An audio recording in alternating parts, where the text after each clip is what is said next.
নমস্কার বন্ধুরা, সকল দর্শককে স্বাগত। প্রতিদিনের মতো আজ আমি কি রান্নার পদ নিয়ে এসেছি দেখুন। ভেটকি মাছ কেটে ধুয়ে লবণ হলুদ মাখিয়ে নিয়েছি, ঝাল করব। তার জন্য আমি পেঁয়াজ আদা রসুন পেস্ট করে নিয়েছি, আর আছে হলুদ গুঁড়ো লঙ্কা গুঁড়ো লবণ, ডাঁটা বেগুন কাঁচকলা করলা আলু রান্নার বড়ি সমস্ত আমি কেটে ধুয়ে নিয়েছি। এই সবজিগুলো দিয়ে আমি পাতলা ঝোল করব। তার জন্য আমি মশলা করেছি রাঁধুনি, গোটা জিরে গোটা ধনে পেস্ট করে নিয়েছি, আর আছে লবণ হলুদ গুঁড়ো লঙ্কা গুঁড়ো। ওল কেটে ধুয়ে নিয়েছি, এবার সেদ্ধ করব। ওল সেদ্ধ মাখার জন্য নিয়েছি কাঁচা লঙ্কা গোটা সরিষা বাটা লবণ সরিষার তেল আর পাতি লেবু দিয়ে আমি মেখে নেব। দেখুন বন্ধুরা, কড়াইতে সরিষার তেল গরম হয়ে গেছে। মাছের পিস আমি দিয়ে দিলাম, ভালো করে ভেজে নেব। দেখুন বন্ধুরা, একদিকটা ভালোভাবে ভাজা হয়ে গেছে, অপর দিকটা ভেজে নেব। বেশ ভালো লাল লাল করে ভাজা হয়ে গেছে, পাত্রে তুলে নেব। গরম তেলে দিয়ে দিলাম পেঁয়াজ রসুন পেস্ট করা। পেঁয়াজ রসুন পেস্ট করা আমি ভালো করে কষিয়ে নিচ্ছি।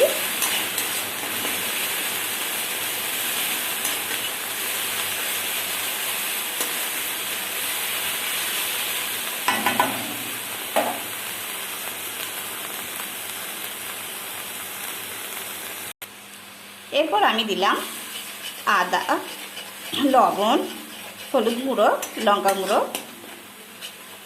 দেখুন বন্ধুরা, ভালো করে আমি কষে নিচ্ছি।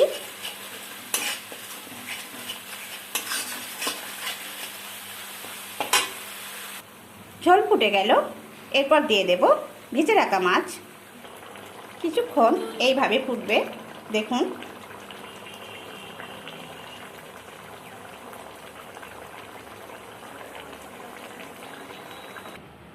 মাছের ঝাল হয়ে গেছে, পাত্রে রেখে দিলাম। গরম সরিষার তেলে আমি দিয়ে দিলাম কেটে রাখা করলা, পরিমাণ মতো হলুদ গুঁড়ো লবণ দিলাম, ভালো করে ভেজে নেব। ভালো করে ভেজে নিলাম, পাত্রে তুলে নেব। এরপর দিলাম 5 ফোড়ন শুকনো লঙ্কা রান্নার বড়ি, ভালো করে ভেজে নেব। এরপর দিয়ে দেব সমস্ত সবজি। দেখুন বন্ধুরা, সমস্ত সবজি আমি দিয়ে দিলাম। ভালো করে আমি সমস্ত সবজি ভেজে নিচ্ছি।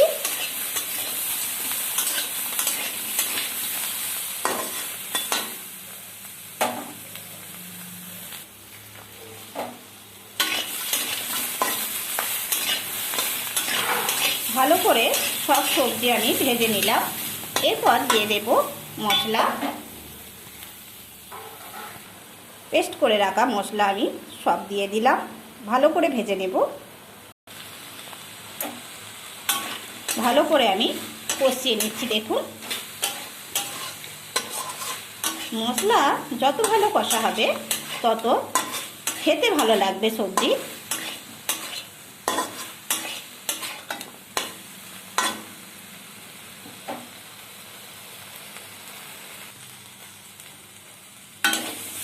দেখুন বন্ধুরা, ভালো করে আমি কষিয়ে নিয়েছি। এরপর দিয়ে দেব গরম জল। এরপর আমি ঢাকনা দিয়ে দেব, যাতে তাড়াতাড়ি সমস্ত সবজি সেদ্ধ হয়ে যায়, সেই জন্য।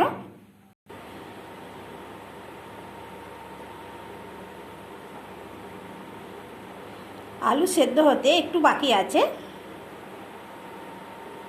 খানিকক্ষণ এইভাবে ফুটবে।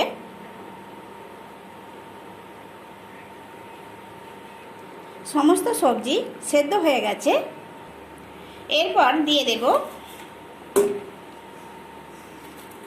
ভেজে রাখা করলা।